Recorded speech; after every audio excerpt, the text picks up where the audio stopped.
आप सभी श्री हरि विष्णु भक्तों को नमस्कार। स्वागत है अनुकरणीय सनातन पर। पुरुषोत्तम मास कथा के 13वें अध्याय में राजा धृतधन्वा को जंगल में एक शुक पक्षी मिला जिसने राजा को बार बार एक ही श्लोक क्यों सुनाया। आइए श्रवण करते हैं पावन कथा। अथ श्री पुरुषोत्तम मास महात्म्य त्रयोदश अध्याय आरंभ। श्री हरि विष्णु भगवान की जय। ऋषि लोग बोले, हे सूत जी, हे महाभाग, हे सूत, हे बोलने वालों में श्रेष्ठ, पुरुषोत्तम के सेवन से राजा धृतधन्वा शोभन राज पुत्र आदि तथा पतिव्रता स्त्री को किस तरह प्राप्त किया और योगियों को भी दुर्लभ भगवान के लोक को किस तरह प्राप्त हुआ। हे तात, आपके मुख कमल से बार बार कथा सार सुनने वाले हम लोगों को अमृत पान करने वालों के समान कथा अमृत पान से तृप्ति नहीं होती है। इस कारण से इस पुरातन इतिहास को विस्तार पूर्वक कहिए। हमारे भाग्य के बल से ही ब्रह्मा ने आपको हमें दिखलाया है। श्री सूत जी बोले, हे विप्रलोक, सनातन मुनि नारायण ने इस पुरातन इतिहास को नारद जी के प्रति कहा है। वही इतिहास इस समय मैं आप लोगों से कहता हूँ। मैंने जैसा गुरु के मुख से राजा धृतधन्वा का पाप नाशक चरित्र पढ़ा है, उसको सब मुनि श्रवण करें। श्री नारायण बोले, हे ब्राह्मण नारद, सुनिए, मैं पवित्र करने वाली गंगा के समान राजा धृतधन्वा की सुंदर तथा प्राचीन कथा कहूँगा। है देश का रक्षक, श्रीमान, बुद्धिमान तथा सत्य पराक्रमी चित्रधर्मा नाम का राजा था। उसको धृतधन्वा नाम से प्रसिद्धि, अति तेजस्वी, सब गुणों से युक्त, सत्य बोलने वाला, धर्मात्मा और पवित्र आचरण करने वाला पुत्र हुआ। कान तक लंबे नेत्र वाला, चौड़ी छाती वाला, बड़ी भुजाओं वाला, महातेजस्वी वह राजा धृतधन्वा प्रशस्त गुणों समूह के साथ साथ बढ़ता गया। वह चतुर राजा धृतधन्वा प्रसन्नता के साथ गुरु के मुख से एक बार कहने मात्र से पूर्व में पढ़े हुए के समान व्याकरण आदि 6 अंगों के साथ 4 वेदों का अध्ययन कर, गुरु को दक्षिणा देकर और विधि पूर्वक उनकी पूजा कर, बुद्धिमान राजा गुरु की आज्ञा से पिता चित्रधर्मा के पुर को गया। अपने नगर में वास करने वाले प्रजावर्ग के नेत्रों को आनंदित करता हुआ जिस पुत्र को देखकर राजा चित्रधर्मा भी अत्यंत हर्ष को प्राप्त हुआ, पुत्र जवान हो, संपूर्ण धर्म को जानने वाला हो और प्रजा पालन में समर्थ हो, इससे बढ़कर सार शून्य इस संसार में और क्या है, अर्थात कुछ नहीं है। अब मैं 2 भुजा वाले, मुरली वंश को धारण करने वाले, प्रसन्न मुख वाले, शांत तथा भक्तों को अभय देने वाले भगवान श्री कृष्ण चंद्र की आराधना करता हूँ। जिस तरह ध्रुव, अम्बरीश, सघारती, यायती प्रमुख राजा और शिवी, रंतिदेव, शशबिंदु, भगीरथ, भीष्म, विदुर, दुष्यंत और भरत, पृथु, उत्तानपाद, प्रहलाद, विभीषण, ये सब राजा तथा अन्य राजा लोग भी अनेकों लोगों को त्याग कर इस अनित्य शरीर से पुरुषोत्तम भगवान का आराधना कर नित्य विष्णुप्रद को चले गए। उसी तरह स्त्री, मकान, पुत्र आदि में स्नेहमय बंधन को तोड़कर वन में जाकर हरि का सेवन करना हमारा भी कर्तव्य है। ऐसा मन में निश्चय कर समर्थ राजा धृतधन्वा को राज्य का भार देकर स्वयं विरक्त हो शीघ्र पुलह ऋषि के आश्रम को चला गया। वहां जाकर संपूर्ण कामनाओं से निष्प्रह हो और भोजन त्याग कर हर समय मन में भगवान श्री कृष्ण चंद्र का स्मरण करता हुआ जप करने लगा। कुछ समय तक तप करने वह राजा चित्रवर्मा हरि भगवान के परम धाम को चला गया। राजा धृतधन्वा ने भी अपने पिता की वैष्णवी गति को सुना। उस समय पिता के परम धाम गमन से और वियोग से होने से शोक युक्त राजा धृतधन्वा पितृभक्ति से विद्वानों के वचन में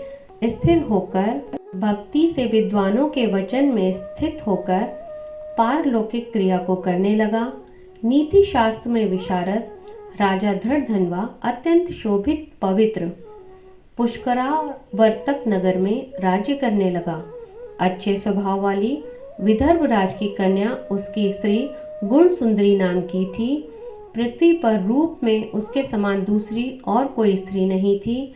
उस गुण सुंदरी ने सुंदर, चतुर, शुभ आचरण वाले 4 पुत्रों को जन्म दिया और संपूर्ण लक्षणों से युक्त चारुमती नामक कन्या को उत्पन्न किया।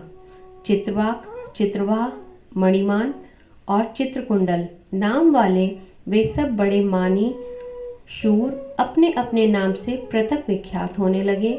राजा धड़धनवा सर्वगुणी, प्रसिद्ध, शांत, दांत, दृढ़ प्रतिज्ञा, रूपवान, गुणवान, वीर, श्रीमान, स्वभाव से सुंदर, 4 वेद और व्याकरण आदि 6 अंगों को जानने वाला, वाग्मी अर्थात वाक्चतुर, धनुर्विद्या में निपुण, अरिषड वर्ग अर्थात काम, क्रोध, लोभ, मोह, मद और मात्सर्य को जीतने वाला और शत्रु समुदाय का नाश करने वाला, क्षमा में पृथ्वी के समान, गंभीरता में समुद्र के समान, समता यानी सम व्यवहार में पिता में ब्रह्मा के समान, प्रसन्नता में भगवान शंकर के समान, एक पत्नी व्रत, एक ही स्त्री से विवाह करने का व्रत को करने वाला, दूसरे रामचंद्र के समान अत्यंत उग्र पराक्रमशाली, दूसरे कार्तवीर्य के समान था। नारायण बोले, एक समय रात्रि में शयन किए हुए उस राजा धड़धनवा को चिंता हुई कि अहो, यह वैभव किस महान पुण्य के कारण हमें प्राप्त हुआ है। ना तो मैंने तप किया है, ना तो दान दिया है, ना तो कहीं और कुछ हवन ही किया है। मैं इस भाग्योदय का कारण किससे पूछूं? इस प्रकार चिंता करते हुए राजा धड़धनवा की रात्रि बीत गई। प्रातःकाल ब्रह्म मुहूर्त में उठकर विधि पूर्वक स्नान कर, उदय को प्राप्त सूर्य नारायण का उपस्थान कर, भगवान की कला की पूजा कर अर्थात देव मंदिरों में जाकर देवता का पूजन कर, ब्राह्मणों को दान देकर तथा नमस्कार करके घोड़े पर सवार हो गया। उसके बाद शिकार खेलने की इच्छा से शीघ्र वन को गया। वहां पर बहुत से मृग, वाराह, सिंह और गवैयों यानी चराई हुई गाय का शिकार किया। उसी समय राजा धड़धनवा के वाण से घायल होकर एक मृग वाण सहित शीघ्र एक वन से दूसरे वन को चला गया।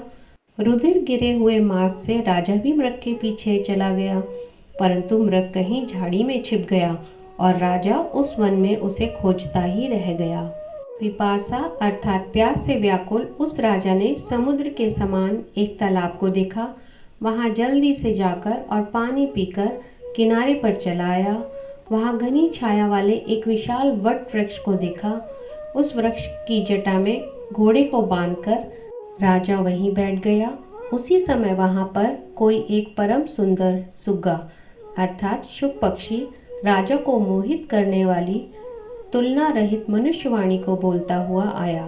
केवल राजा को बैठे देखकर उसको संबोधित करता हुआ एक ही श्लोक को बार बार पढ़ने लगा कि इस पृथ्वी पर विद्यमान अतुल सुख को देखकर तू तत्व का चिंतन नहीं करता है तो इस संसार के पार कैसे जाएगा। बार बार इस श्लोक को राजा धड़धनवा के सामने पढ़ने लगा। राजा उसके वचन को सुनकर प्रसन्न हुआ और उस पर मोहित हो गया कि इस शुभ पक्षी ने दुख से जानने योग्य सार भरे हुए नारियल फल के समान अगम्य एक ही श्लोक को बार बार पढ़ते हुए क्या कहा। क्या यह कृष्ण द्वैपायन के श्रेष्ठ पुत्र सुखदेव जी तो नहीं हैं, जो कि श्री कृष्णचंद्र के सेवक मुझको मूढ़ और संसार सागर में डूबा हुआ देखकर राजा परीक्षित के समान कृपा कर उद्धार करने की इच्छा से मेरे पास आए हैं। इस तरह चिंता करते हुए राजा धड़धनवा की सेना समीप आ गई। शुक पक्षी राजा को उपदेश देकर स्वयं अंतर्ध्यान हो गया। उस शुक पक्षी के वचन को स्मरण करता हुआ राजा अपने पुर में आकर बुलाने पर भी नहीं बोलता है और निद्रा रहित हो उसने भोजन को भी त्याग दिया था। तब एकांत में उसकी पत्नी ने आकर राजा से पूछा। गुण सुंदरी बोली, हे पुरुषों में श्रेष्ठ, यह मन में मलिनता क्यों हुई? हे भूपाल, पृथ्वी के रक्षक, उठिए, उठिए, भोगों को भोगिए और वचन बोलिए। देवताओं के भी दुख से जानने योग्य उस शुभ पक्षी के सत्य वचन का स्मरण करता हुआ रानी गुण सुंदरी के प्रार्थना करने पर भी राजा धड़धनवा कुछ नहीं बोला। पति के दुख से अत्यंत पीड़ित वह रानी भी दीर्घ श्वास लेकर अपने स्वामी की चिंता के उत्कट कारण को नहीं जान सकी। इस प्रकार चिंता में मगन राजा का कितना ही समय व्यतीत हो गया, परंतु संदेह सागर से पार करने वाला कोई भी कारण वह देख न सकी। श्री नारद जी बोले, हे मुने, इस तरह चिंता को करते हुए पृथ्वीपति राजा धड़धनवा का क्या हुआ सो आप कहें, क्योंकि हे मुने, निर्मल वैष्णव चरित्र थोड़ा भी यदि सुना जाए तो पापों का नाश हो जाता है। इति श्री बृहन्नारदीय पुराणे पुरुषोत्तम मास महात्म्ये त्रयोदशो अध्याय संपूर्ण। हरि शरणम श्री हरि विष्णु भगवान की जय। इस कथा को सुनने के लिए आप सबका धन्यवाद। अगर आप इस चैनल पर पहली बार आए हैं और आगे के अध्याय की कथा सुनना चाहते हैं तो अनुकरणीय सनातन को आप सब्सक्राइब करें, साथ ही बेल आइकन को दबाकर आने वाली वीडियोस का नोटिफिकेशन तुरंत प्राप्त करें। राधे राधे।